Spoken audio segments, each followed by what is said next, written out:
بسم الله الرحمن الرحيم، والصلاة والسلام على سيدنا محمد عليه أفضل الصلاة والسلام. ازيكم أحبائي في الله؟ النهاردة هعمل لكم قلقاس بس بطريقة جديدة ممكن معظمكم ما يعرفهاش. عبارة عن ايه؟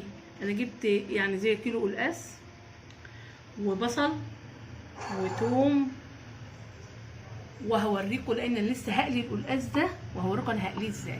وانا احمر البصله زي المكرونه بالظبط، تحميره المكرونه تبقى صفرة كده، واحط عليها الطماطم والفلفل الاسود، وهوريكم واحده واحده.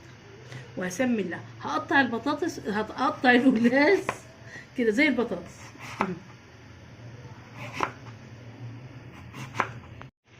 قطعته ورشيته ملح وهحمره، حاطه زيت في المقلايه على البوتاجاز، هحمره زي البطاطس. هوريكم لون تحميره بعد ما حمرته القلقاس وانا بحمره، هيبقى ده اللون بتاعه بعد ما اطلعه من المقلايه ان شاء الله. دلوقتي انا قطعت البصله وحطيتها في الزيت وهحمرها زي بصله المكرونه بالظبط، وهنزل عليها قبل ما تتحمر بحاجات بسيطه بفص توم اشم ريحته، وانزل بالطماطم واحط ملح وفلفل اسود واسيبها تتسبك. لما تتسبك هنزل بالقلقاس اللي انا قليته بالوضع ده.